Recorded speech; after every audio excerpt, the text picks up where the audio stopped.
That's all it is. End stream.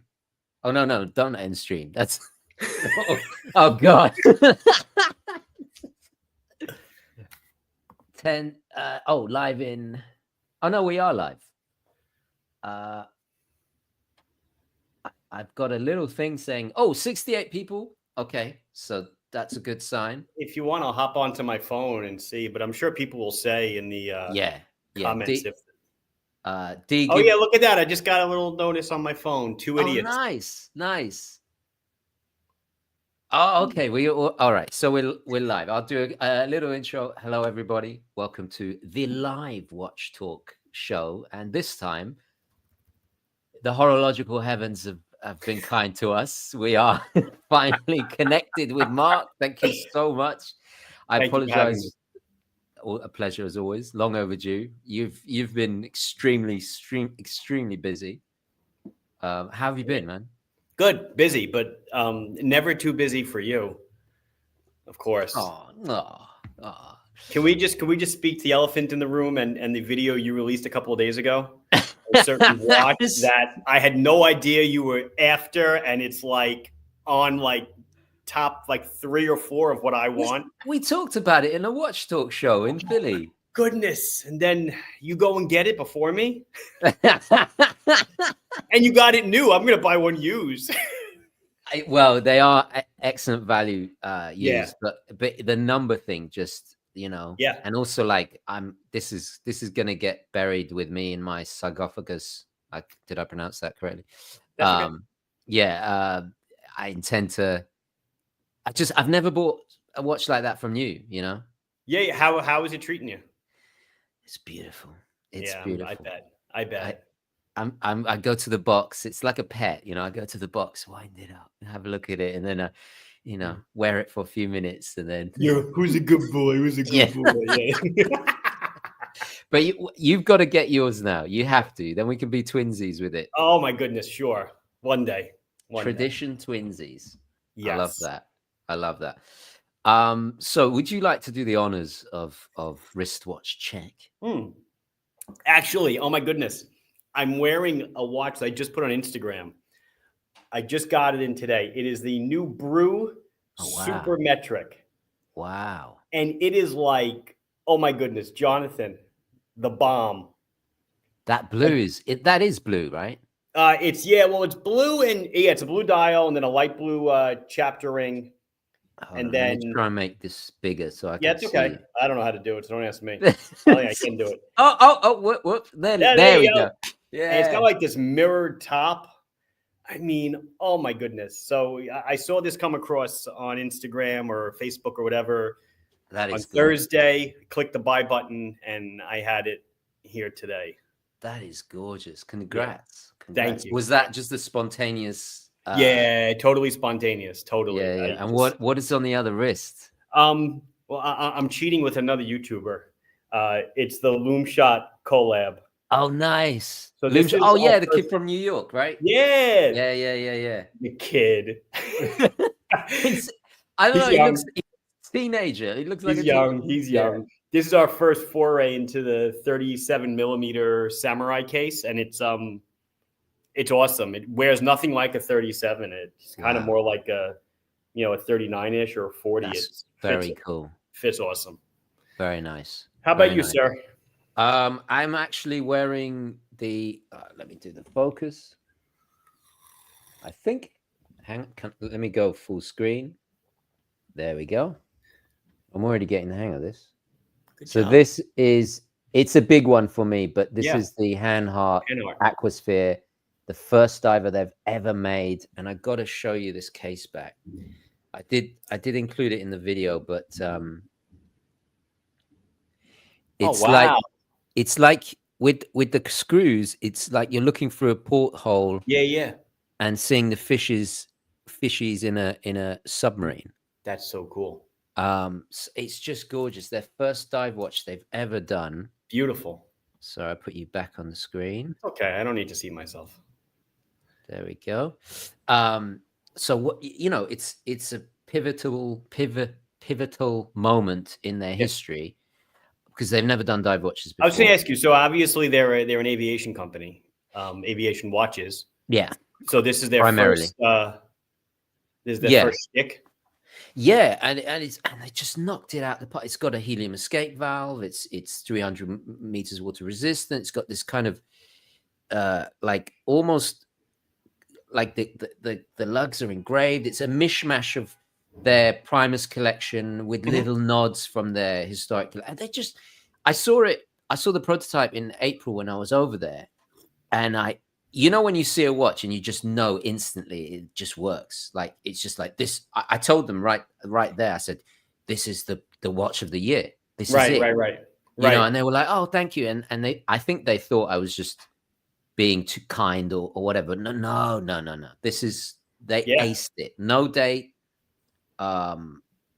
It's gorgeous. The blue. It's a blue that it's very reserved. You'd like it. Yeah, Russell. I didn't want to interrupt you. No, it's okay. You're romancing. There he is. We're gonna have you on in January, definitely. Right? We gotta imagine you, me. We've got to get a fourth, maybe D. Shout out. By the way, I should say thank you to D. He is our the ninja in the control room. He's helping us out because I've never done this before. So definitely have him on as well. And I got a list of like 20 people I want to invite, and so eventually everyone will. The watch looks awesome. Thank you, Russell. Yeah. So wristwatch checks out the way. Yeah. Where should we start? Because I have a question actually for you. Yeah. Go ahead. Are we collectors or are we just enthusiasts? And what's the difference? What defines a collector? It's a good question. Right. I think personally, I'm just getting on my list. I think I'm an enthusiast. Oh, really? Because I was going to say you're the collector. I'm the enthusiast. Oh, my goodness. How do you qualify that? I buy for the fun of it. But you have a collection that you don't sell, which Correct. To me, ownership is a collector. I guess. I guess in the strictly, Webster's definition, I am collecting them. But I'm not collecting them with some greater purpose. I'm just too much of an idiot to sell them. So that was just why it's two idiots. There was no thought process behind this. It was literally whatever he put in the drink that day. It was literally buy, and I'm not the only one apparently. So I know a few people that I've talked to. They're like, "Oh, mine's coming today also." So right. There's something that to me enthusiast. I guess I don't know. I hate to put myself in a. Well, maybe you're both. Maybe you're both because I was thinking, are you familiar with a chap called Henry Clay Frick? No, I'm sorry. Okay, so he is one of the rich kind of industrialists, kind of a friend of Carnegie, a friend of the Rockefellers. Okay. It's under restoration right now, but he has one of the most impressive art collections in New York City, and he actually built a house specifically to house it. It's on the upper east side, kind of a few blocks down from the Guggenheim, because I know your father used to have a store up there. 61st. Yeah. A little further south, yeah.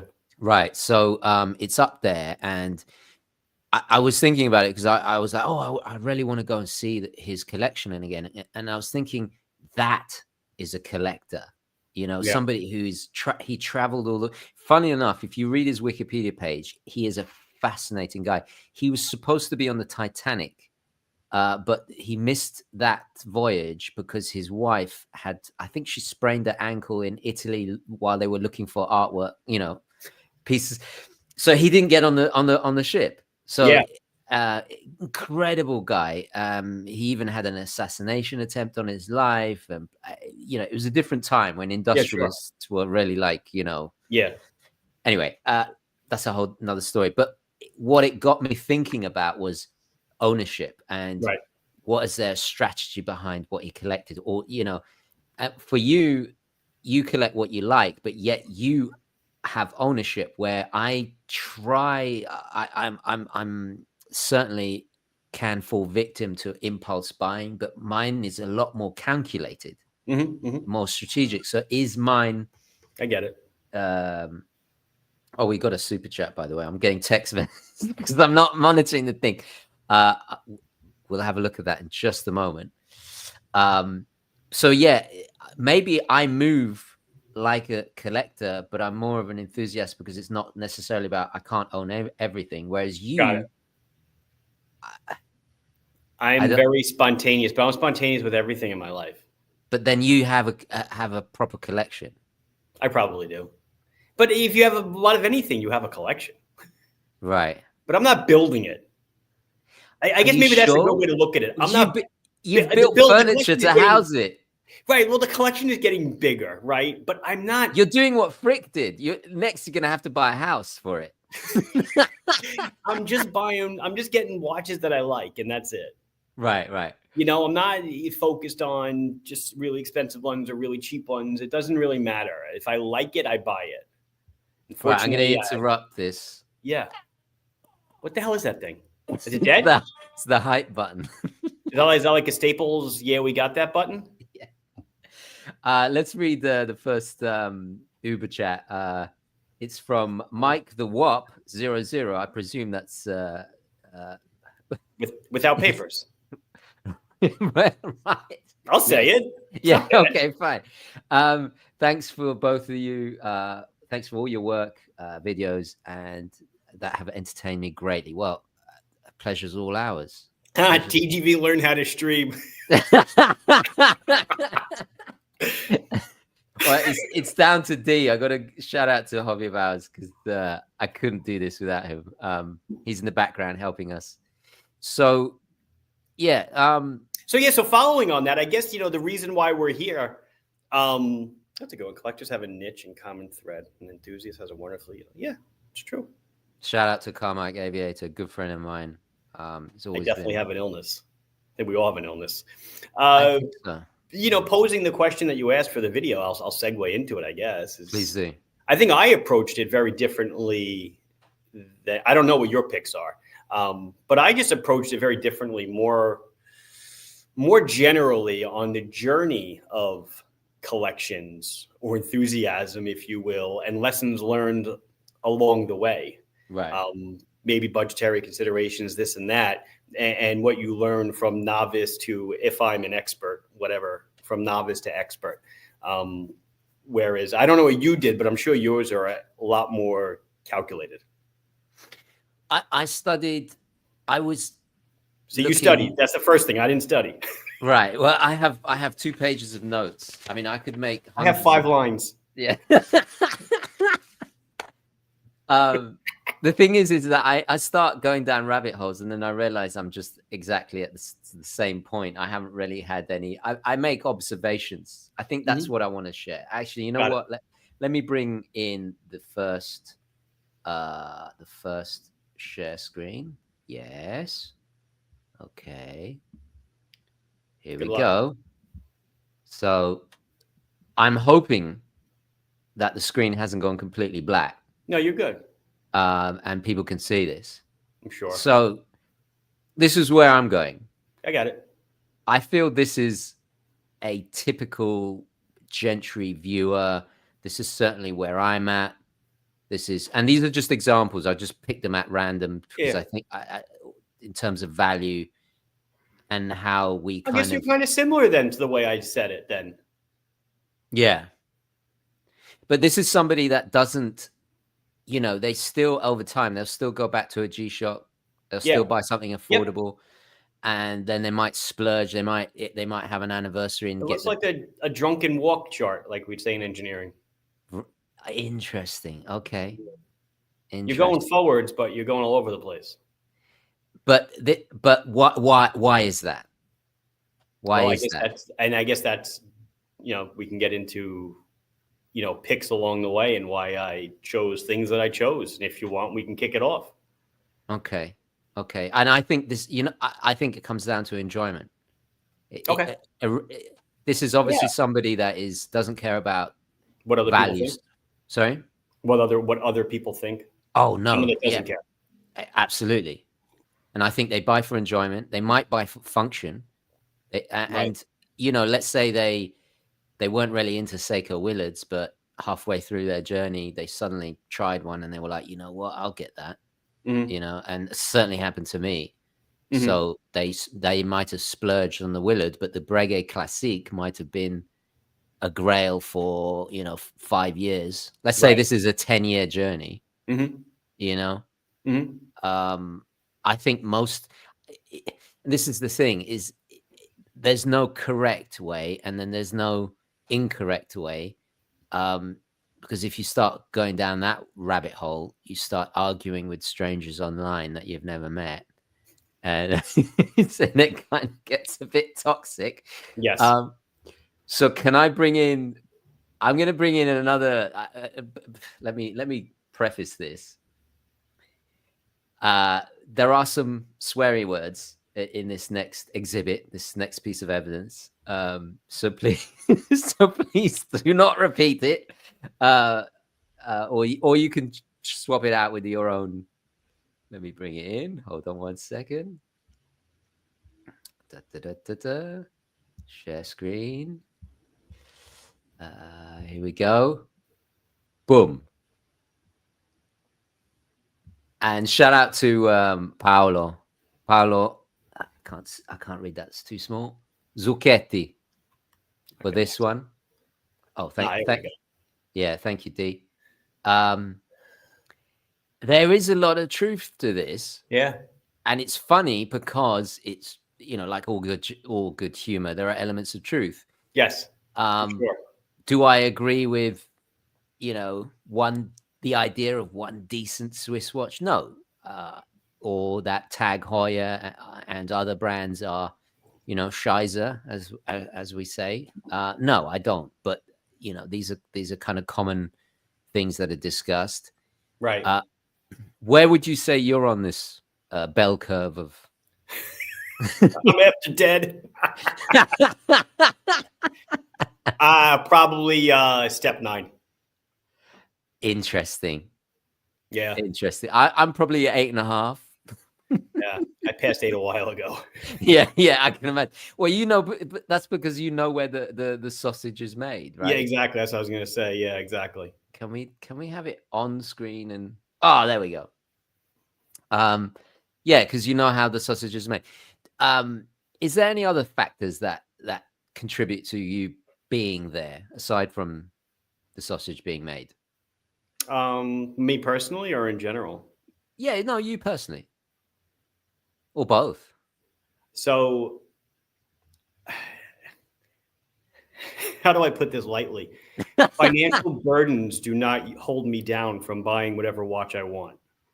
Okay. And sometimes that makes it more difficult to decide what you want.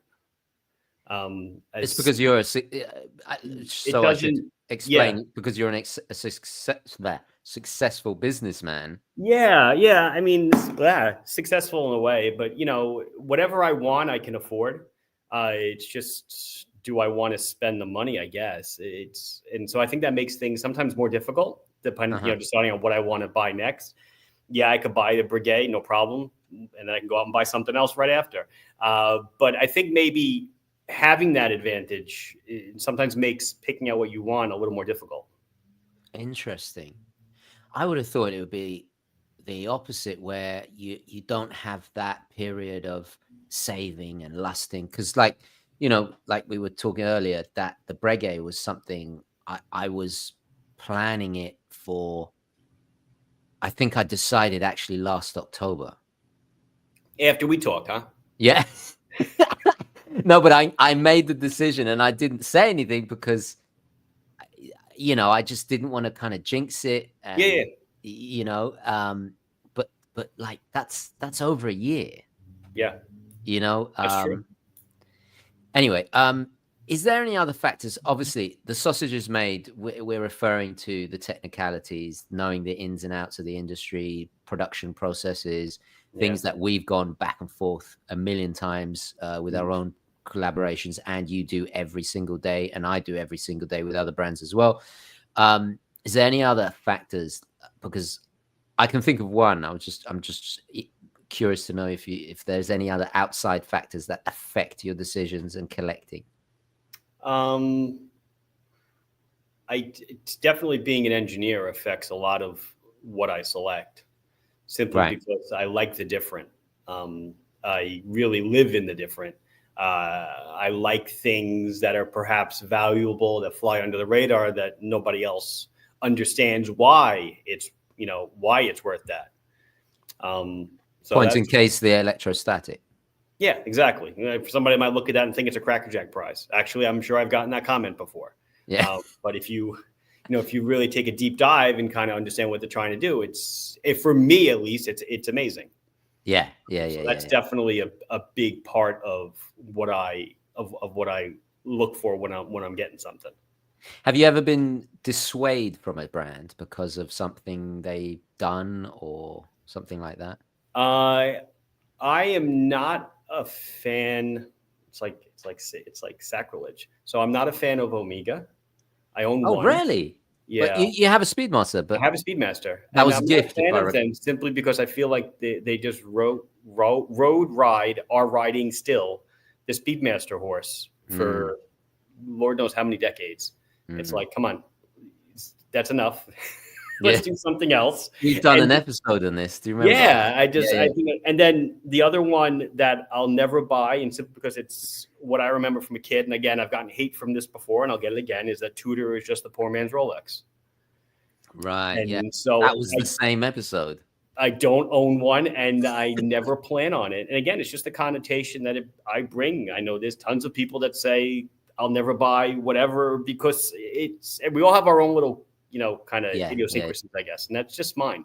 That's very interesting. So with that being said, do you feel any differently towards pre-1957 Omega? I mean, would you consider going vintage and that therefore freeing yourself of that, Not really. I mean, so with that said in mind, I do love the Snoopy Speedmaster. I think it's so cool. Well, yeah. I think it's cute. Yeah. It's got blue in it. It's got blue in it. And I think that's awesome. But no, because I'm not actually a vintage fan either. And from most of my collection, I mean, I have a few watches from the 70s, right? I got a couple of Pogues. I just picked up a Bellmatic not long ago. Oh, really? That's a late 70s, but only because sorry, of course that's okay. Yeah. But only because to me that's cool. The Bellmatic was just cool. If there was a 2010 Bellmatic, I would have gotten that also or instead. But no, I'm not really a big vintage fan. My oldest watches would be I have a Hamilton Electric, right? And that's pretty freaking old. I think I forgot when that's from, maybe the 50s or so. But otherwise, majority of my collection is 2000 and forward. Interesting. I have to say, my reasoning for being turned off a brand, and I've only come to the realization recently, is not liking it sounds a bit weird, but sometimes the people behind the brand, when you get to know a brand, can turn me off completely. Yeah, or can turn you on if you love the people. Yeah. Point in case. Yeah. Hanhart, when we traveled there, the first time I went was with my wife, and my wife had never been to Germany. I hadn't been to Germany since I was a child. Mm-hmm. And they were the most warm. And it's funny because afterwards we went to Italy, where I met my wife. We know, obviously, I lived there. I know Italy very well. But the hospitality and they treated us so nicely, and they're just so warm. And I feel like I got family in Germany now. Right. And that to me means so much more. It's part of the reason, like in the video, the last video with Pap.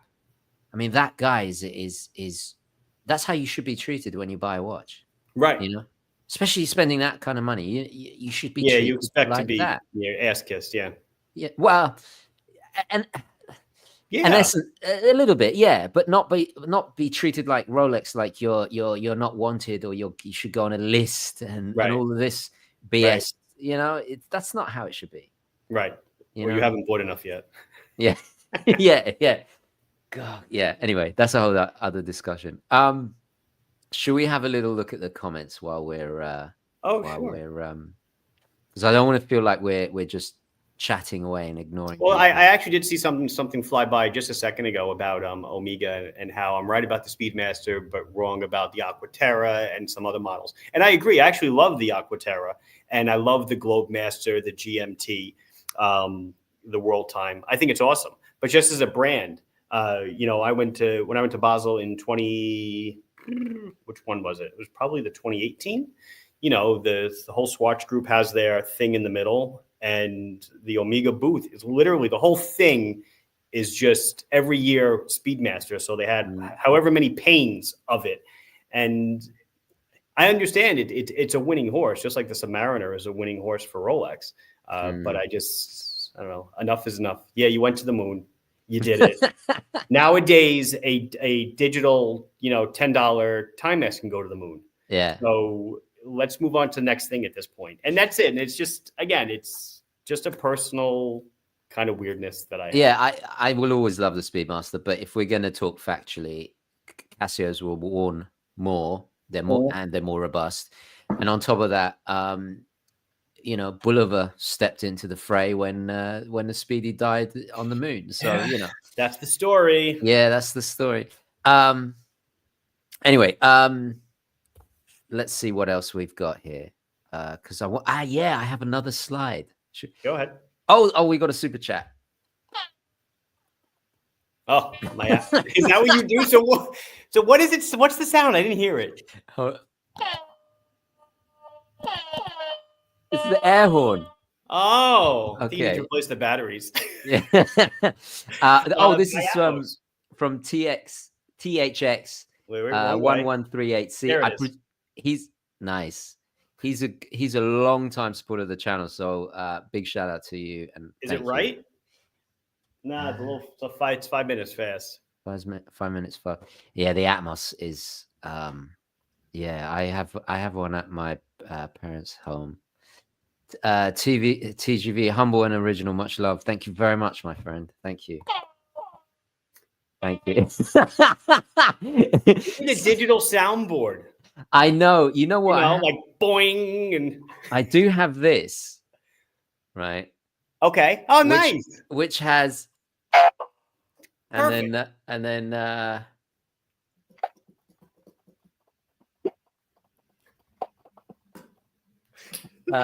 You need to wire that into the sound. I know you'll never figure that out. Yeah, I know.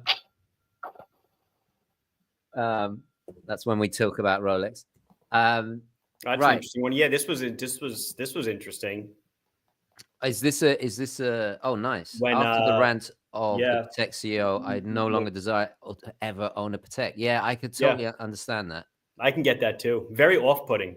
Yeah, actually, that inspired a line in the script for the Breguet thing. Right at the end, I just said I didn't want to be part of that club.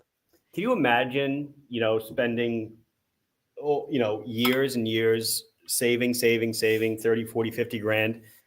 And then the freaking CEO of the company comes out and says something that's just so denigrating to everybody except for the top 0.01% of people in the world. Yeah. That's true, and especially right now. And I also think the thing, why it stings is because if you actually analyze what he said, it is true, and nothing hurts more. Right. Than, they're not here for you. They're not here for me. Yeah, but the thing is that you're not supposed to say that. Right. Well, it's like, the whole aura. The aura about it is what draws people to it. You never merely own it. You take care of the next generation. Yeah. You're in your convertible, 1950s Mercedes with your scarf flying out, driving through the Hamptons. Yeah. That's who they're trying to attract, people that want that. Everyone wants what they can't have. And then when the guy says, well, you can't have it because you're a loser. Yeah.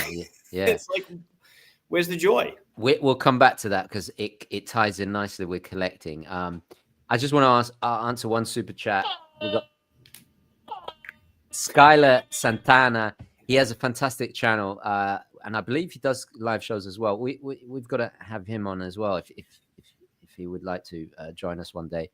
For both of you, give us a brand that at first glance didn't excite you, but the closer you looked, the more convinced you became, leading to a buy. Excellent question. That is a really good question. Thank you, my friend, and thank you for your super chat. Let's see. Oh God, we're backed up with this super chat business. You gotta answer faster. I'm gonna go. Yeah, I'll go quickly. quick. Cassie Oak. I had no desire to own one until I just picked one up on a whim, and now I'm hooked. And I can't wait to buy my next one. I'll say Panerai. I've done several videos about it. Never really liked them. I never was into big watches. I bought one, fell in love. It's horrendously big, even for my standards, but it's Looks so good on you. Yeah, it's a 40 mil. You know, it's if I was a 7-foot giant, then I'd get the 44. It's relative, right? Right, It's of course. supposed to be big, you know. So for me, I think it works. It's oversized for me, right? You know. So I get anyway. it. I get it. Oh, Alex. Oh, my good friend Alex, long time supporter. And thank you so much, by the way. Loving the banter, guys, and thanks for always being entertaining. Oh, thank you. Well, thank you for your support. It wouldn't be possible without you guys, your support. D is chiming in from the control room. Thank you, D. Yeah, we're on it. We're on it. We're on the super chat. Mark Bowman. I apologize if I butchered that. And it's a British name too. He's paying in pounds. I didn't know it's currency. Of course. How does that work? I'm a man of international finance. Euros pop up. I saw dollars. Now I saw pounds. I get excited. I didn't even notice that. That's amazing. Okay, sorry. They're on about going back to the moon in 2026. Be interesting to see if Omega collab again. What's crazy, I bet you someone will collab it and get the rights to it, but they probably won't wear it. Well, kind of my guess. Oh, they're going to make a big I think it'll be a marketing stunt. That's about it. Yeah, I agree. Or they'll do what Fortis did and shoot a rocket up into space with a whole bunch of watches on it. That, I mean, as crazy as that was, it actually is a watch that's been to space and you can buy it, which I think is kind of cool. It's crazy, but at least it's an actual space watch, Right. And the thing is, next year is the 30th anniversary of Bond, and there's no current Bond because they killed him off. But the relationship started with I'm contemplating actually going back to a Seamaster. Spoilers. You mean Omega's relationship? Yeah, Omega's. Yeah, like 30 years of Bond. I'm like, no. Yeah, sorry, I should be clear. Thank you. Yeah, you got it. The relationship that kicked off with Brosnan. 1995 was GoldenEye. The partnership started there. So that's going to be 30 years next year. So how are they going to maneuver that? They're going to trot out. It'll be cool if they got Brosnan back. Mm-hmm. Yeah, that would be amazing. We got another one from Mike the Wop, our friend without papers. I never imagined I'd be my feet are in the air kicking. It's hysterical. I want Elon Musk to design a watch. That would be interesting. That would be pretty cool. Yeah, I'd like to see that. Thank you very much, by the way. What is PLN? Is that Polish? No. What currency is that? I'm gonna guess it's, I don't know, Philippines or something. Philippines. Someone will put in the comments. Let me see. I'll Google it real quick. Well, thank you very much for your super chat. There doesn't seem to be a Oh, it is Polish. Question. You're right. I'm sorry. Polish. Yeah. Doesn't seem to be a question. If you want to ask a question, please do. Thank you very, very much for your super chat. Why is it called super chat? Do you know? Me? Yeah. Because you pay money to be in it. Right. So it's not just chat. Right. The plebes over in the corner, they're the chat. And the people that pay are super chat. And they put it in words you'll understand. Going back to collecting, is it just within human nature to try and, make exclusivity of everything? Say that again? Is it within human nature, to go back to collecting, to always give something a sense of exclusivity and priority? Sure, that's the way you sell things. Right.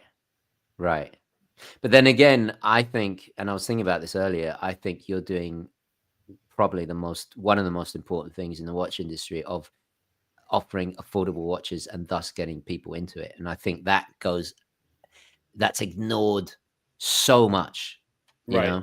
because Right. how the hell are we going to keep this thing going if it isn't for Islander and Got Citizen it. and Boulevard and Casio, and which I guess goes into perfectly your picks. Do you Right. want to share your picks? Oh, sure. But you don't need to share anything with my screen because I'm Yeah, very. just what where would you start? I I'm a mean, strange. I'm a strange one. oh, I got, Jeremy, fratello mio, ciao. so let's see. So I said. So like I took it from the approach of your maybe you're just starting out in the workforce and maybe you're just kind of, hey, let me get a watch. I know some people work to have a watch, and you Google and you look around for something that's familiar yet cool. And I say you start with an Invicta Pro Diver. I can see a lot of people starting there. I actually think it's a great place to start. I think a lot of collectors would agree it's a great place to start. Yeah. Maybe not a lot of the brand, but Yeah. the Pro Diver, if most people know what a Rolex sub. They might not know it by name, but they know what it looks like. So you get a sub. You get a Pro Diver and you enjoy it, and then I guess you go down the rabbit hole a little bit deeper, right? Yeah. And then maybe you go to one of the Japanese brands, a Citizen, a Seiko, one of the dress watches from Citizen, just something a little bit cool, a little bit different to help you round out your collection. That's a And cool pick. make it a bit more interesting. You got a Seiko movement in there. You got a classic design. Yeah, it's I just think, versatile. yeah, oh, absolutely, and it's everyone. Like I said, everyone knows it. And then I say that as your journey, as you get further up that crest that you showed, I feel like then you hear or you learn that Swiss is the end all be all, and you get a Hamilton because they're affordable and they're Swiss. And then after you get the Swiss, you maybe go to a Grail of some sort. Because now, okay, I'm now on you're my learning. Way. Yeah, I'm on my way. I'm heading down. Yeah. Right? Yeah. Whatever it might be, whatever Grail is. If Grail for everybody is different. It could be an Oris, it could be a Longines, it could be a Breguet, it could be a Rolex, it could be anything. But then I say that's when the fun's over. Or the fun's just started, really, because after that is when you go out and buy a Casio. Right. Yeah. You realize it doesn't really matter. They all tell time, and you should just really buy what you like and not what everyone else has and what everyone suggests that you purchase. D, could you kindly bring up the super chat from the Swedish gentleman, please? To echo what you said, I think that's a wonderful. That's a whole watch journey just in 3 watches. I gave you the compressed version. Right. Let me see. PD Chrono. I think I know what that is. Can I? Yeah. Oh, yeah. Sorry. Yeah. Well, let's do Phil Bauer first. Thank you very much, my friend. Thoughts on the release of the PD Chrono, Porsche design Chrono? Yeah. I keep seeing a lot of ads for it. Yeah, I'm trying to avoid it like the plague because I'm definitely got a hot. It's definitely hot for me. What's wrong with it? You don't like it, or you do? No, it's Oh, you're dangerous. staying away because it's scary for you. Yeah, no, because you're gonna buy it. If I buy it, I'm really in the doghouse. So Got it. So I think it's gorgeous. I dig it. I'm not usually a fan of all blacked out watches. I thought this one. I thought they did a really nice job on it. Right. Can we bring back how do I pin the comment thing? D, if you're listening to me, I would like to. Because the Swedish chap asked a fantastic question. I would if like you want tea. If you want, I'll read it out to you. This is from the Rob, and thank you very much for your super chat. He said, "I love the Breguet video. It was absolutely amazing. Congrats. Thank you very much. Did you? Here we go. You see my fantastic buddy there. Did you get any Breguet merch with the watch? Can you show it? If you visit Stockholm, I'll show you around. I love Stockholm. I actually before I got married, I had a Swedish girlfriend at one point, and yeah, happy days, happy days. I got to travel around Norway and Sweden, and it was just I love both. That whole part of the world is fascinating to me. Anyway, sorry to go off on a tangent, but yeah, I'll definitely take you up on that offer. It's not here. I got a Breguet wallet. Like wallet, like for money wallet, yeah, or yeah, okay. yeah. And it was annoying because I wanted to put it in my EDC, but then it would have given the game away and blah blah blah blah. But next year's EDC video, I'll share it. I got a cap with Breguet on it. Like a baseball hat, or but yeah, I'm curious. Yeah, and I got a key ring. I'm not sure what I'd think if I saw somebody walking down the street with a Breguet hat. Breguet. And the only time I wear a cap is jogging. So it's like I'm jogging with a Breguet cap. Yeah, it doesn't really work. It doesn't, like I'm thinking like shirts. That doesn't really work when you think merch. I was thinking like he's like a wallet, a keychain. That might be cool. Right. And they did send me a beautiful, fantastic, like a hamper full of all delicious cookies and macarons. And a hamper? Yeah, it was like hamper is where you put dirty laundry. No. A hamper. You know, Fortnum's a Mason's hamper. It wasn't Fortnum's, but it was a similar thing. Okay. Maybe I'll look. It's like a. It might be a language translation thing. I think it is. I think it is. English to English. Right. Hamper is a picnic basket for British folks. Thank you, Dave. Thank you, Dave. Ciao. Grazie.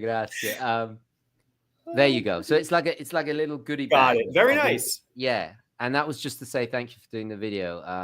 And yeah, because they were really excited to. That guy was really cool. Yeah, Pat, the salesman, man. He knew his stuff. Yeah, he did. I guess they all have to, but very entertaining. They got the right guy there because he's such a gentleman. Anyway, I would like to move on. Oh, we have one more super chat. Yeah, sorry. This is from Wristful Ignorance. Cool name. An Elon watch will announced in 2025, released 2035. I think that's like a Tesla joke. Okay. I think.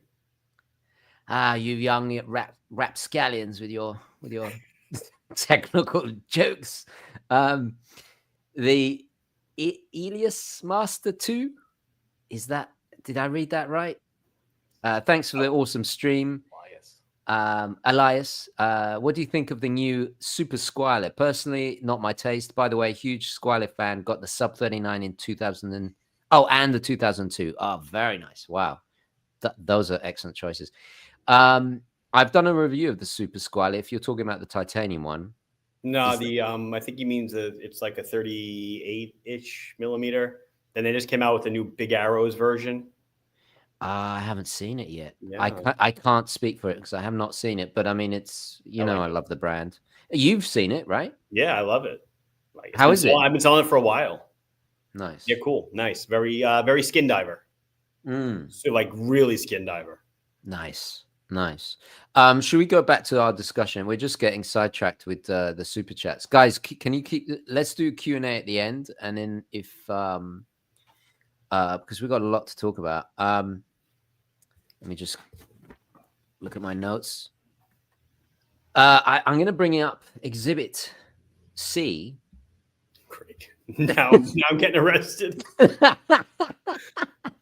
And guys, I want to say, do not take offense to this. This is just a bit of fun. It's an acronym that I came up to describe a particular type of collector. Let me just share the screen. As I go into this, Mark, is there such thing as an anti-watch collector? What would you say is an anti-watch collector? Probably almost 99.5% of the population of the world. Oh, good answer. Good answer. And what about within the community? Oh, just those buying for fame and Okay. buying what people tell them to. Okay. Boom. Some watch collector. Did you make that up or? Yeah, this is just guys. Don't take it personally, but I came up with the I like it. SCUM watch collector. This is an acronym for obviously S for status is king, kudos and clout, upwards always, monetary value rules. So they start off with a fake watch. I've been there. I get Have it. you? No, I haven't been there. I'm saying I get it. God, I thought you were about Fake to blow watch. my Wait, mind have there. I ever owned anything fake? Oh, definitely. I bought. Well, this is going to go back to late 80s, early 90s, perhaps. I bought a fake sub outside of Bloomie's on 59th Street. You bought a fake. Oh my God, this is From the guys with the coats. Right. This is the exclusive here. This is what if we did have TikTok, I've never used TikTok. I'd put this clip on. Mark, next thing you know, it's gonna be all over the interwebs. Yeah, just I'll clip that. Mark buys fakes. Oh my God! Can you imagine if you actually went and did that now? What would happen? I should film it. I bet you I'd do pretty well. Yeah. I'll film it. I'll come and film it. Let's go do it. Oh wait, did I just? I think I deleted the chart. Yeah, I deleted the chart. Oh, you deleted it? Like? Oh no! Here. There we my go. God! Here we go. Oh, geez, Louise, I'm getting nauseous. So then they go to fashion watch because obviously they're buying for name, right? Right. And arguably that's definitely a step up from a fake watch, but yet hasn't really got into watches, you know? Mm-hmm. Because I think that's the next step, right? If you're buying just for status and name. Right. And then at some point, you know, as time progresses, halfway into their collecting journey, they get that promotion. They tread over everybody rising to the top, you know, Patrick Bateman style, and it's all Rolex. And then obviously that's not enough for them. Then they, in a Machiavellian fashion, 48 Laws style, they snake their way up into CEO or what do they call C-level position or something? C-suites. C-suites. Thank you very much. You see, I have no idea about. I myself am a C-level officer of my company. But that's cool because you're I'm cool. the only one. The only one. Yeah. Okay. Well. Okay. Fine. So yeah, then they graduate to the APs and the Pateks, and then at some point. Wow, they really crescendo, huh? That's a big one at the end there. Yeah, I don't think. Where do they go from there? After meal, you got to go to Christie's auction houses and buy stuff that no one else can get. Or they get whacked in Midtown by a guy called Luigi. That's true. Yeah, probably. No current events, please. No. All right. Edit that out. Oh no, I can't. It's live. Great. Yeah. Anyway. Right. So I think I think this is the antithesis of everything I like about. They don't buy for enjoyment. They don't buy. Well, maybe a little bit. The enjoyment of looking rich. Right. I mean, they are a collector technically, though. Right. Well, you know, the difference between looking rich, being rich, you know, look at some, like they say, you know, look at some of the watches of some of the most famous people, richest people in the world, Bill Gates, you know, et cetera. Yeah, but he's a kind of anti-collector in a way because he wears his Casio Duro. Yeah. Yeah. Oh, Paolo from earlier, Zucchetti.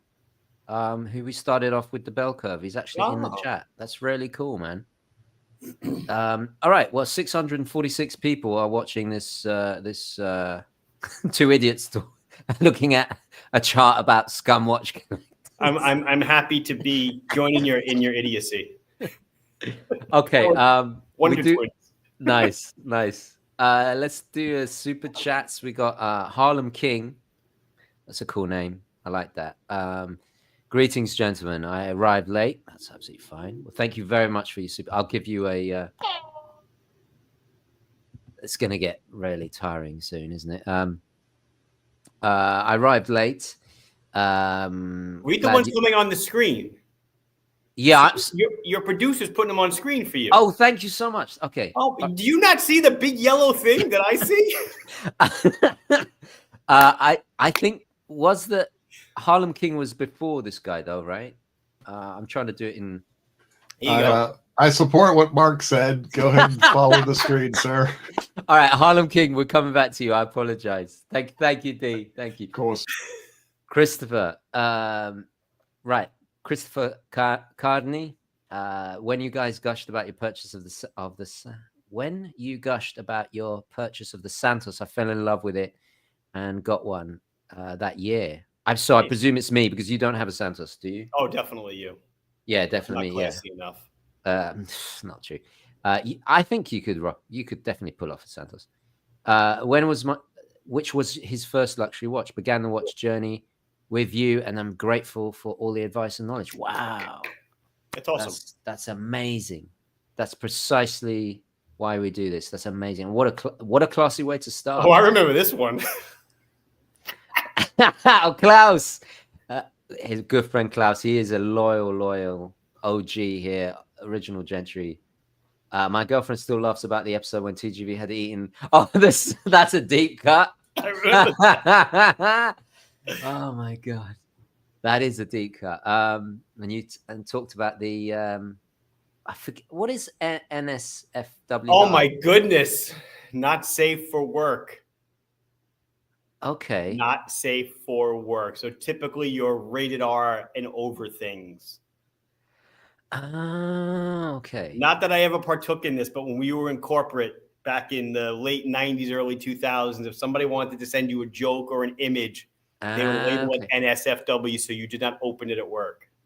Oh, okay. So I was thinking like one of those high horology watches with the NSFW. Oh yeah, like the UN. Like yeah, the Kama Sutra UNs. Yeah, going at it. Yeah. That will be a great live show. Let's do that. Islander armor. What's Islander armor?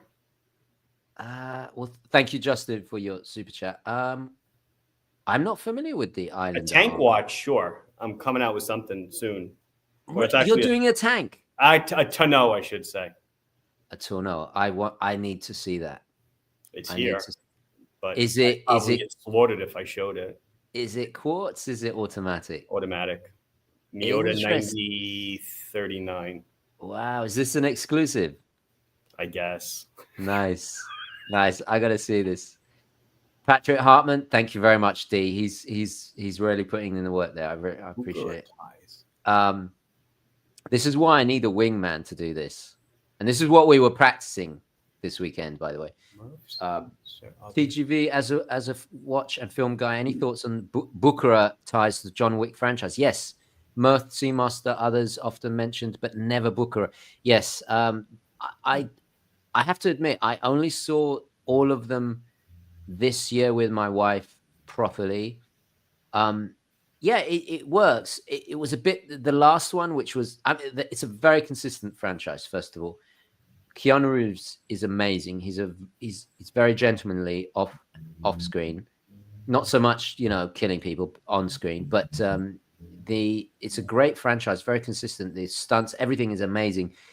It kind of brought me out of the picture as a watch guy in the last one. I forget. There's like 3 or 4 of them now. I think it's 4. 4. Thank you. Have you seen them, Mark? You have. What do you think? Yes, I'm sorry. I was nodding. Yeah, right. I assume you can see me, what you can, but who knows? You don't see the bright yellow thing on the bottom of the screen. So, yes, I have seen all 4. You have. What did you make of it? Oh, I loved it.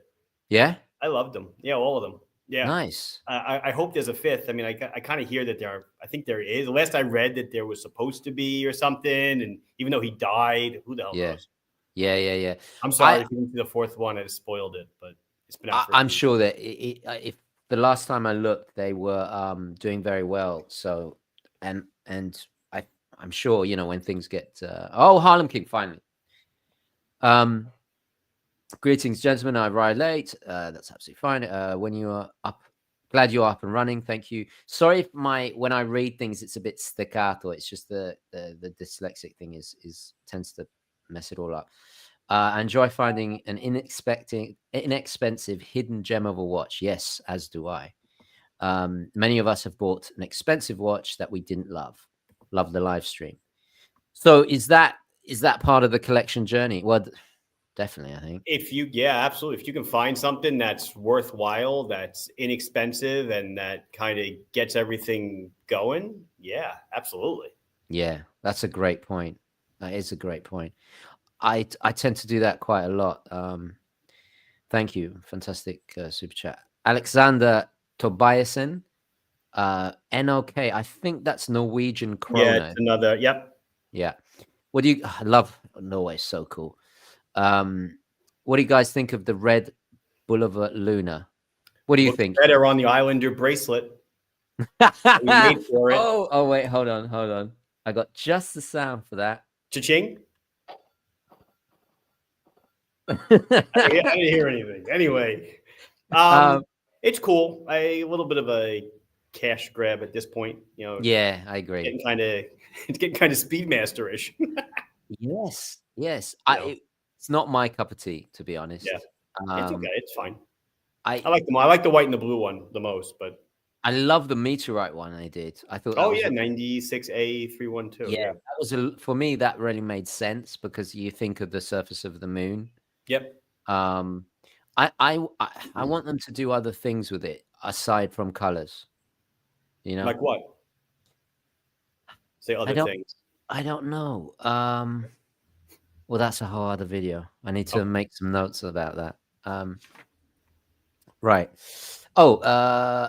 Any other? I don't have any other bits of evidence to come up with. I only have notes, but so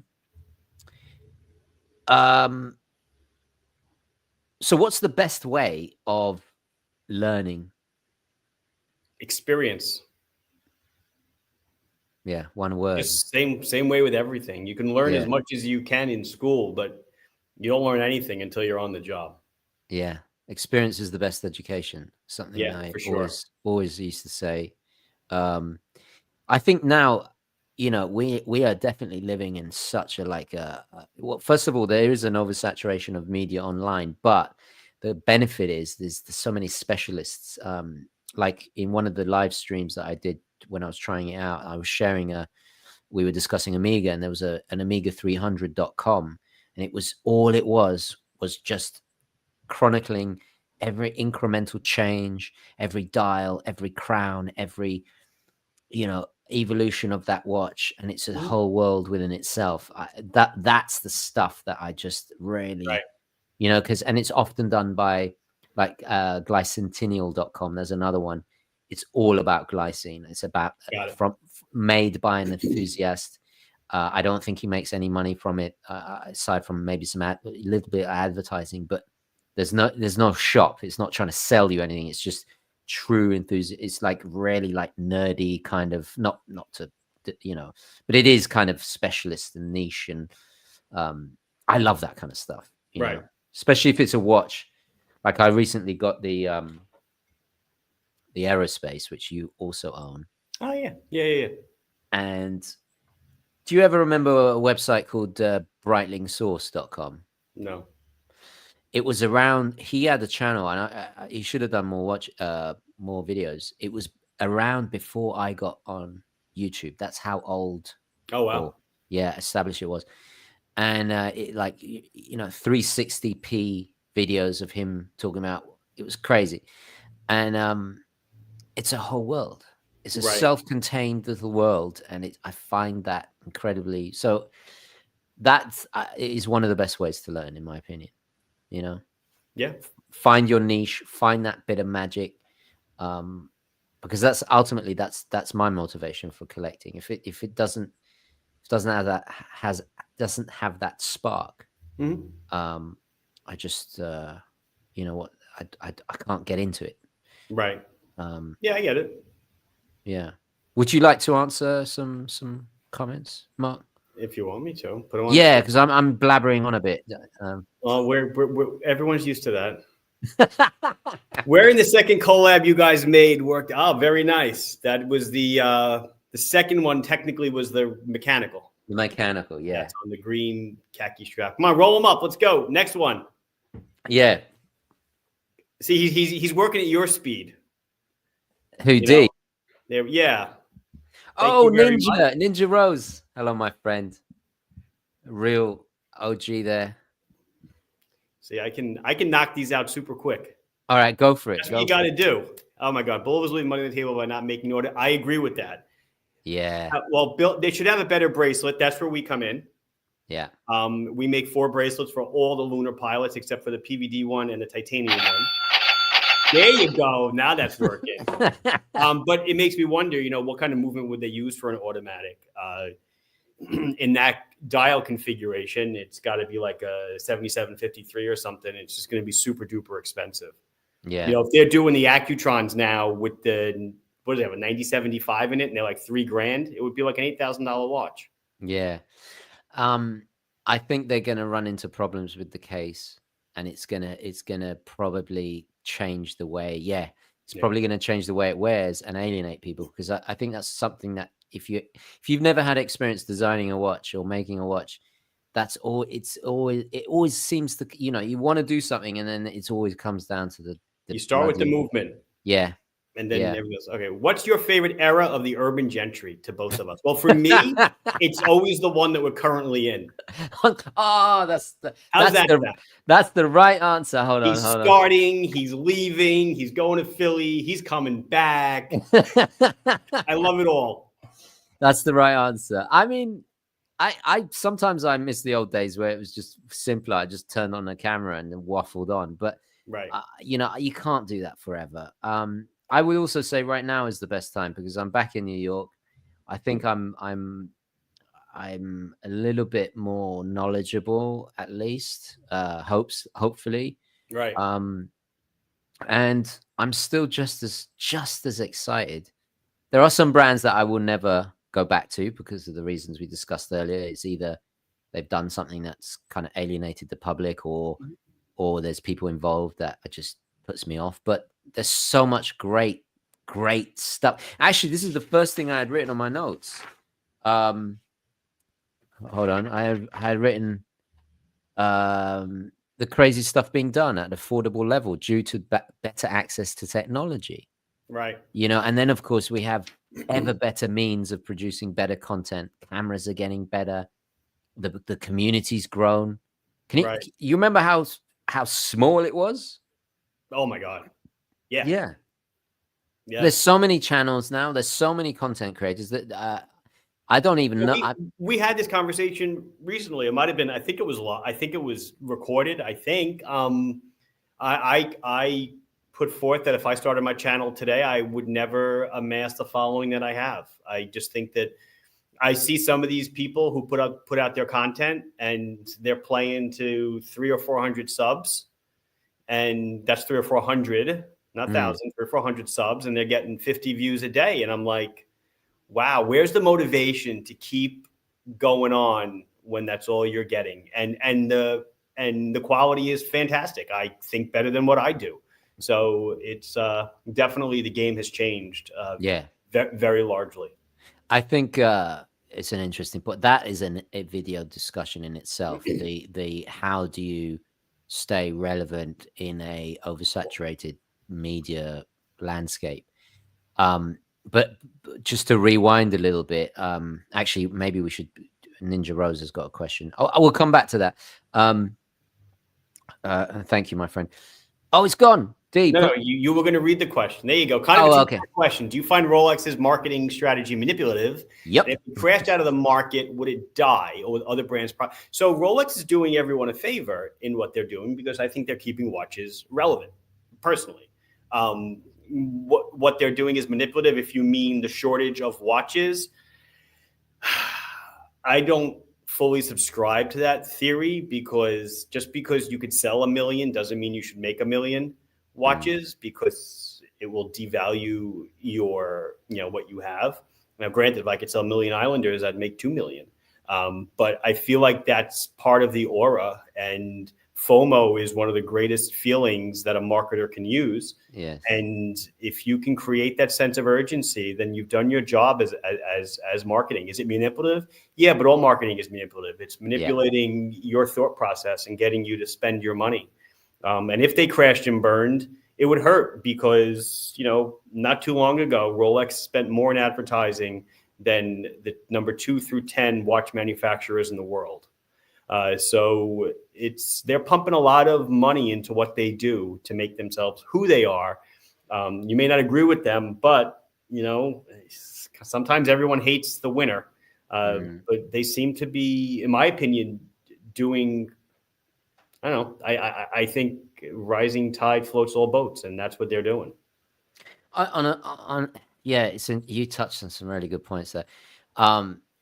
To kind of take one of those points about, and to go back to the joking. Can I put this back on the screen? To go back to this, I mean, they are really playing to this market principally. Oh yeah, and to kind of. Sorry, I'm just trying to figure out how we can. There we go. No, where's it gone? Undo. Control Z. Control Z. Is there a benefit to this collector, to scum? Only for themselves. Oh, I mean, this is if you believe that. Are they doing us a favor by existing, by perhaps? Keeping them up? Yeah, I mean, if you believe that people care about what you wear and it elevates you in society, then this whole group of people just self-perpetuates themselves. Is there an element of because sometimes, like tomorrow, and shout out to those attending, I'm having a little Gentry crew get together. It's a bit of a tongue twister here in New York City, and the first thing I ever think about doing when events like wind up or stuff like that is like, what do you wear? What you wear? Hoodie. No. No, we know that. No, I'm talking about what watch do you wear? Yeah, I get it. And like, there is an element of not flexing, but it's a totally different thing to like the scum. Yeah, I get it. But what the watch of choice? What like? But does the marketing even play to that? I don't know. Right. I get it. Right. Skylar's back. And interesting, we did a Swiss movement in the Republic 3 years ago, 2 years ago. Didn't do well. So I'm bringing the watch back, and it'll have a Miyota 9075 in it instead. So it'll be a true traveler. It'll be less expensive, but every bit is nice. Nice. And how's the Made in America stuff going? Because you were really like going pushing it. Well, it's assembled in America, so let's not say made in America. It's assembled in America. We did divers, we did fields, and then we did the chronograph. And now everything's sold out, and kind of just thinking about doing the next project at this point. Right now, there's nothing. Right. How do you think it's going to be possible in a few years to actually have something made in America at the affordable level? Okay, there you go. Thank you. At the affordable level, no, I don't. I don't think the infrastructure will build up. I just don't. There's so many pieces that are, if you can piggyback off of parallel industries, great. Like for example, Corning making Apple glass, Gorilla Glass. So you can cut sapphire now in the States because there are companies that use it, but let's take synthetic rubies, or let's take balance wheels, or Invar or Kovar wire springs and wind up. No one else is going to use anything like that. Those are real watchmaker industry specific things. And to build up that infrastructure is going to be, well, it's going to be expensive. I mean, there are 100% built numerical watches, and they're just really, really, really expensive. Yeah, they're only typically at the high end. Yeah, super high end. I do not have a bracelet for the Mako 40. If enough people ask, I'll do it. But at this point, Sharkbait 70. Thank you for that, by the way. That's Australian dollars, I think. Oh, I didn't see it. I'm just reading the questions now. No, yeah, just reading. Steel bezel divers insert for the 003. You can use an SK. You can use an SKX insert. You can use a 007 insert. Thank you very much for your super chat. Burbing hard. Yeah, the 007 will fit. It has a 0.3 millimeter gap around the outside, and nobody can see it. Not to change the subject, but do you think engineering is definitely your thing, right? When it comes to collecting, like that's the yeah, I said that in the beginning. It definitely influences what I do. Like I said, different movements and different architectures, and that's what I love about the tradition, the whole open architecture thing. Yeah. Is there any watch that is not engineering? Like, there's something other than engineering that attracts you to it? Yeah, I guess if I want a platinum day date, there's no engineering there. It's just a half a pound of platinum. And what? Right. So it's the baby blue dial, right? Baby blue with the baguettes, yeah. And that to me, again, it's under the radar. People will look at it and think it's a steel watch. Yeah, there's nothing going on there. Only you know what it really is. Yeah, it's a serious watch. The baby blue, gorgeous. Yeah, for me, I think it would probably be the design as well.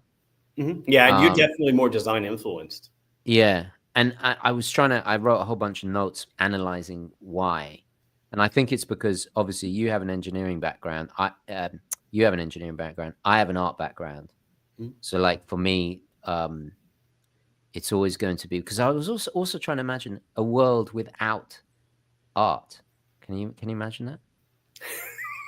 I'm not really an art guy. I'd say yes, but then I'm sure something would disappear that I love, and I'd be like, oh shit. Yeah, because the seven art forms is, I think it's photography, sculpture, cinema, literature.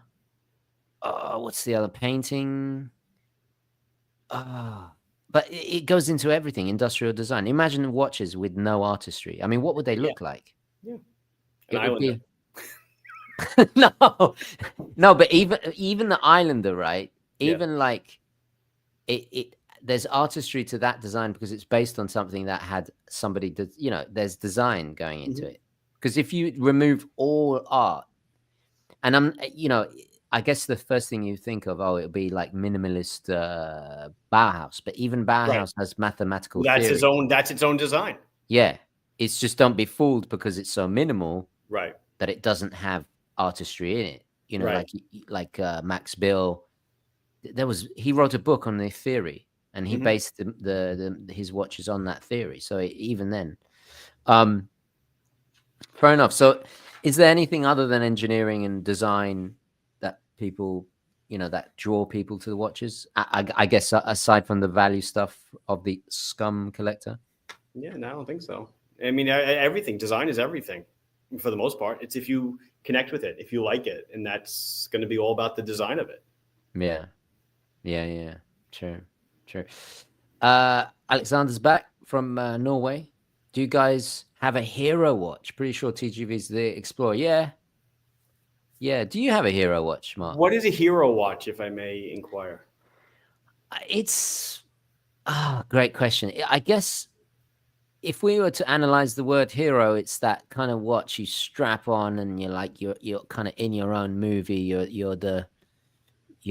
the watch that does it all, that you reach for when the house is burning, that kind of thing, I don't know. You gotta have a hero watch. I just don't. I'm going through the the rows, the drawers. Yeah, I don't know. Maybe you gotta get a house like Frick, man. Maybe a marathon. Really? Maybe a G-Star. I would have never imagined that. Like the rough and tumbleness of it. but it's not blue.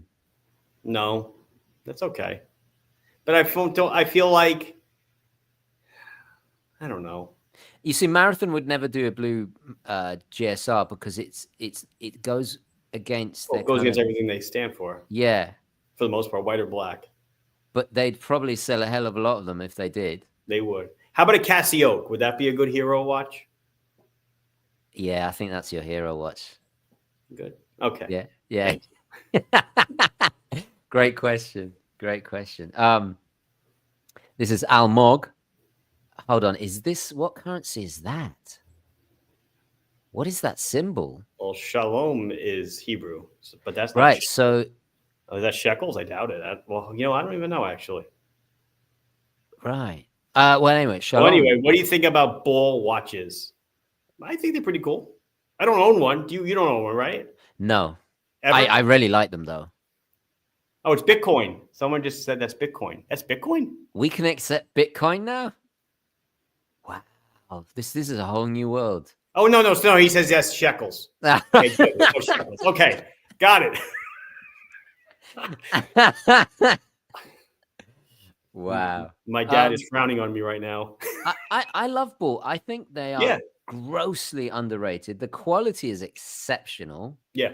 I think they have a very strong design language. I don't really like the kind of homage stuff they've done in the past, but I love the fact they use tritium. Yes. I think their diver watch, I can't remember. I reviewed one donkeys years ago, and it was a serious bit of kit. Like a train master or something, or it was one of the divers. Oh, okay. Because I mean, I like them. I think they put tritium on watches, some watches where it doesn't belong. But other than that, yeah, it's sometimes a little bit overkill. Yeah. But being that I've never owned one, I can't really speak too intelligently about it. But I do like them. You see, there's a brand I would love to like. When I did the wind up panel thing, some very smart person in the audience asked me if I could take over any brand and run it, which brand, and I immediately said Universal Genève, and this was a few days before they had that release, and there was like, oh, they're back kind of thing. And I went into the whole White Shadow thing and the pole router and blah blah blah. But actually thinking about it now, I would love to do something with Ball. I think they got so much the railroad history. They got so much personality. Actually, the potential. That's what I'm trying to. Yeah. Design atelier. Ball needs to step up the design. Yeah, I agree. They're already in a good direction. They just need to like fine tune it, refine it, and come up with something a bit ballsy that's gonna get everybody ballsy. Talking. Ah! Oh! You didn't even catch that? No, I didn't. Oh, hold on.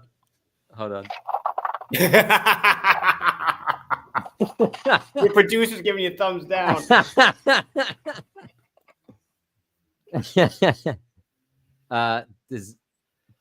Dr. Jinst. It's a cool name. Design equals character equals humanity. I feel like the word discuss should be after this. Yeah. Yeah. That's a good. Yeah. Good evening, T. Yeah, Jacko. How are you, my friend? Amico mio, abello. Marius. Oh, I'm not gonna pronounce that. I'm just gonna say Marius. Thank you. What is that Romanian? I'm gonna guess Romanian. Okay, if you guys had to give me a watch from your collection, which actually I need to get rid of that sounds awful, but I need to choose between a couple of my G-Shocks because I've realized I've do you have a watch that you just you need to kind of like control buying because you end up with too many of them? Well, I guess the Casio, but I only have 2 right now. Yeah. That could grow. I now have 3 Brew. Oh my God, you have 3 of those. Yeah. I should do a giveaway. Because since the Mudman came back into my collection at the beginning of the year, every other G-Shock, I don't care about these new screens and step counters and all this stuff. Yeah. The Mudman is just hardcore. It's unapologetically G-Shock. It's the toughest watch you can buy under $100. It kills everything else in the. It's the Kalashnikov of watches. It kills everything in the room. Mm-hmm. Lone Wolfwood Quaid, yes, my good friend, true OG here. My Hoya Monaco Caliber 11 is my hero watch. That is a great hero watch. That is a fantastic choice. A legendary movement, legendary design, legendary brand. It's kind of macho. It's got that kind of harkens back to McQueen. I know Lone Wolf is a big cinema fan as well. So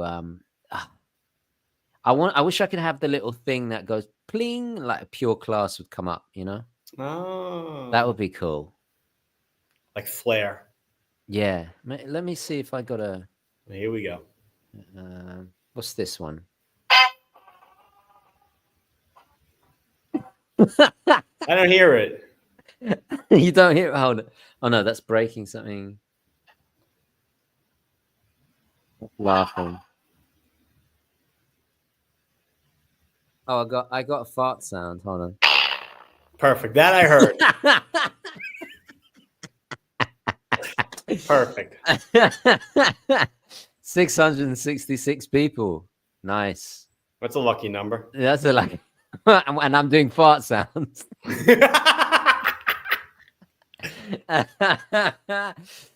Sebastian, I see Sebastian. NDC, oh, amigo mio. T, I just tuned in. A lot of viewers would like to know two things. Behave, my friend. Behave. Go on. Let's have it. Let's have it. Oh God, I'm scared now. He's typing voraciously. Is there anything else about collecting? Types of collectors. We've kind of done all this. We've done types of collectors before. Yeah. How many would you say? Because I mean, there's the value guys, the status guys, the collecting for a reason, like movement guys, like myself. Yeah. Actually, Matthew is a prime example of somebody who military watches, all black dials. If I shut my eyes, I can see his collection. It's you know, yeah, it's all primarily divers. I'm big on divers. Very big. Yeah. I'm a complete trollop. I like a Navitimer and I like a dress watch. You know, there's no. Do you ever have particular days where you're just really on about you just like one particular style? No. Well, so how do you decide what to wear?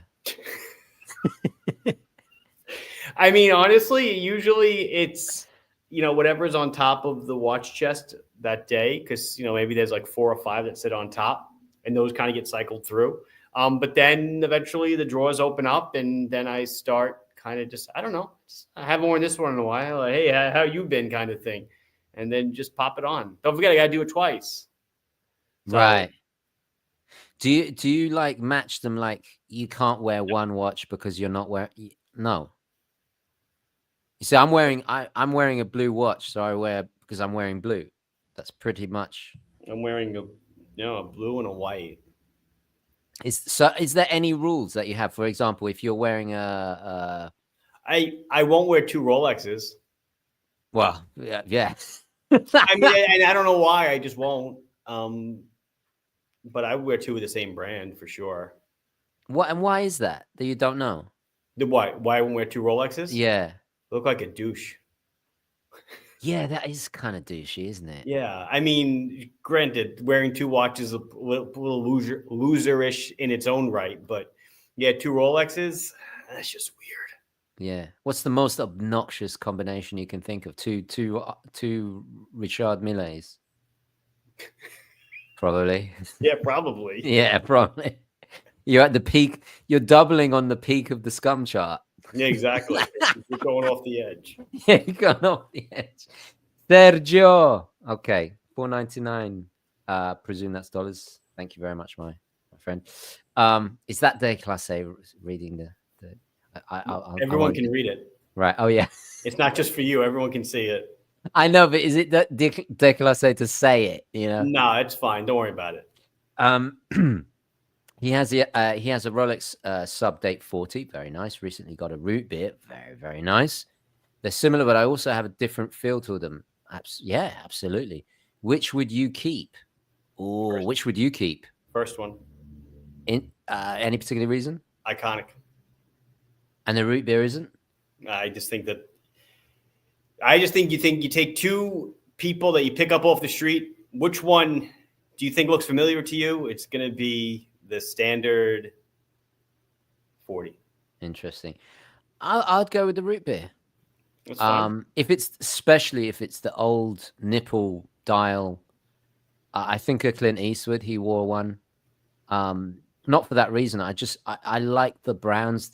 I don't often like brown, but it's kind of goldy. Mm-hmm.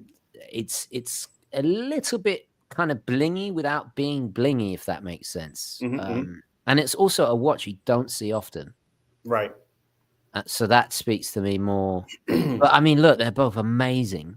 What more do you want than those two watches? Right. You know? I'm with you. Yeah. Brilliant. I think Sebastian asked. Yeah, here we go. You see, D is on it. D is on it. Thank you, my friend. Sebastian, long time OG there. Greetings, guys. I'd like to hear your opinion about Bell and Ross. Thank you. Best regards, Sebastian. Seeing Shooter. Yes. Yeah, I'm coming back to Germany later. I was going to say this year, but that would be crazy. But later next year.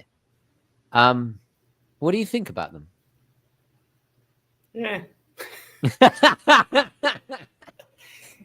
It's just not for me, I guess. The Wait, you have to get stuff. Thank you. More parts.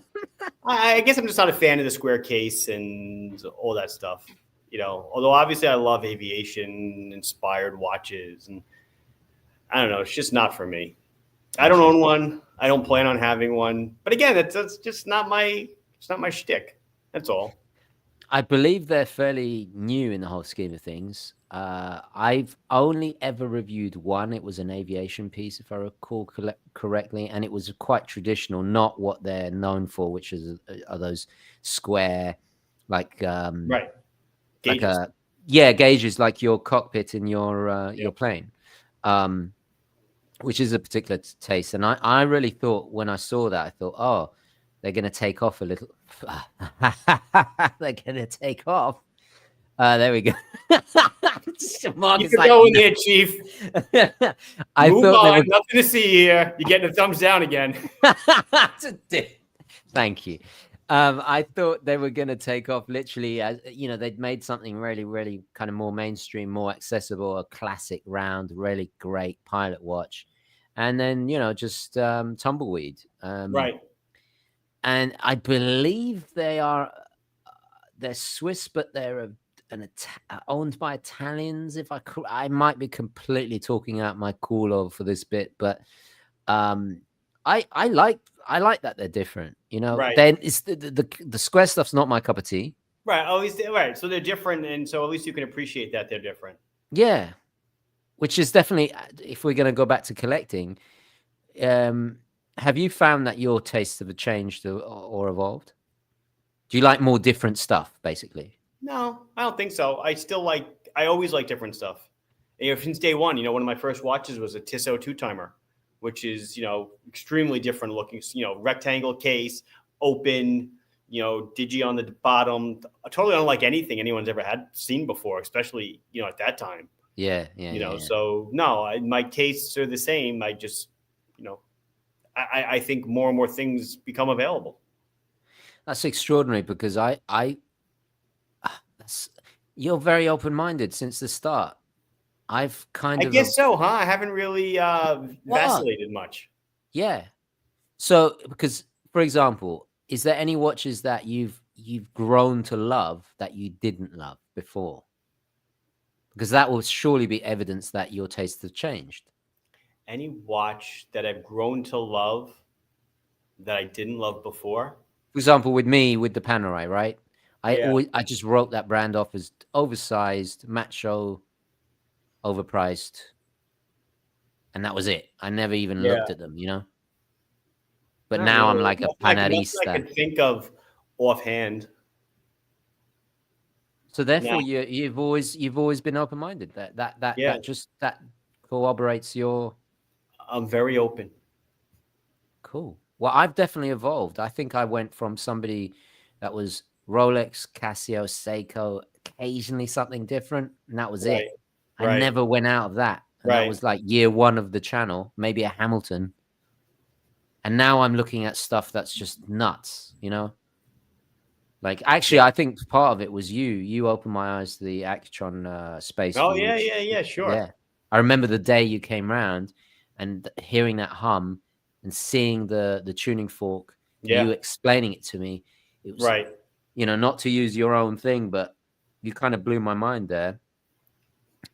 We should have put that on a t-shirt. You going like that. Right.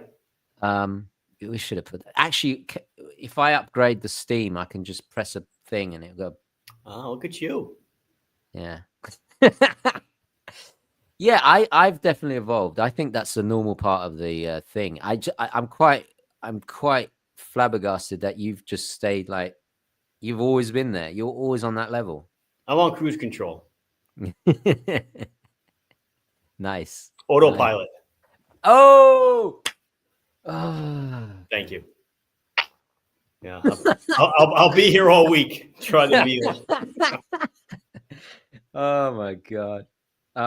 Or should it be? Oh, nice. Yeah, nice. Huh? All right, Mike. Thank you very much for your super chat. Hey guys, thank you so much for what you do for the community. If there was a weekly podcast, it would be incredible. Just saying Merry Christmas. Oh, thank you. I mean, I don't know. I think would we run out of stuff to say? Never. I think I can bullshit so much. Oh. I can not like a bad bullshit, but I mean, you know, just talk. I can keep talking about this stuff forever. I think you're the first person that's ever sworn on my channel. Oh, no way. Yeah, definitely. Is bullshit a curse word? Yeah. That's bullshit. Is that not gentlemanly? No, I don't ever want it. No, it's a family show, but I mean, I think kids are. I think the kids are sleeping at this point. Hopefully. Matt says, I can't say that. Can you read this one? Because I can't. Y'all are both New Yorkers. You can talk forever, and that is true. Indeed. Yeah, I can keep going. Yeah, if I could talk about pizza and movies all day long. Pizza and movies. Yeah. Oh, Russell. Chief NDC up for collab, son. Definitely. Is that for Russell or for us or all of us or? Well, I think it's for NDC. Nice. That would be cool.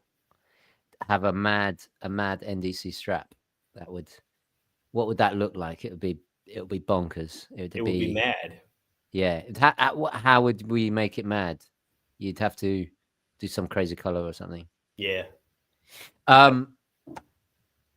I think we're coming to the end. Should we just end with a nice little Q&A that we're doing? And I'm just looking a little bit at my notes to see if there's anything else that seller's remorse. That's a whole other thing.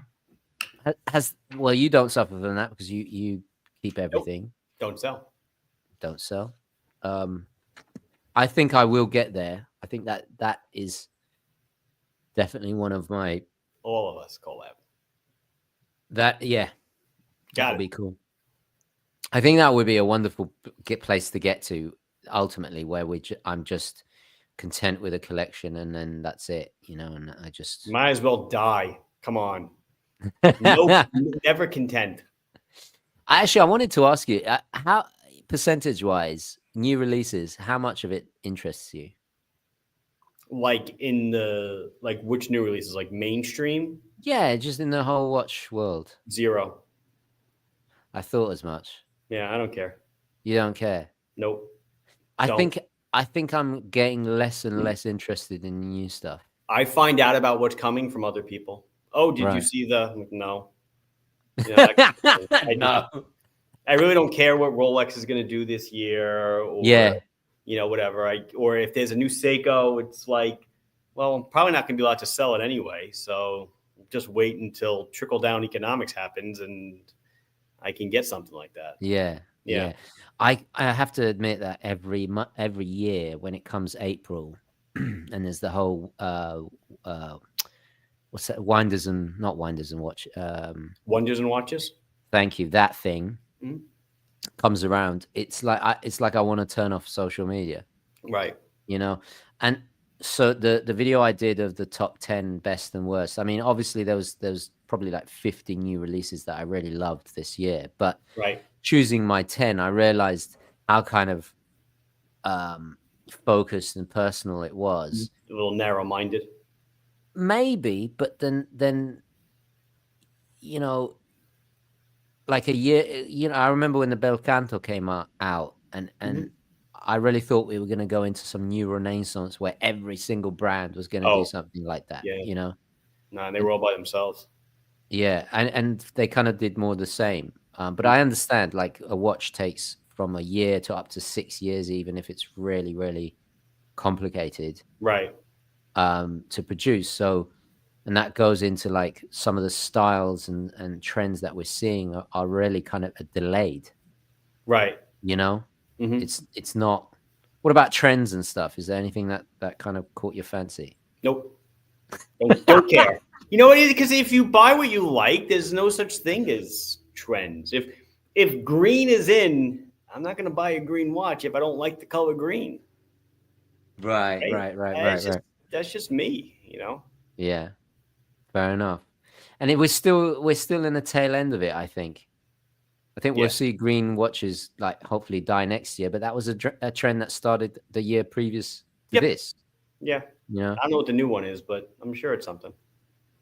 Yeah, I think we were talking about this on Russell's channel, the stone dial trend. Right. We're kind of, I would say, halfway through that. Mm-hmm.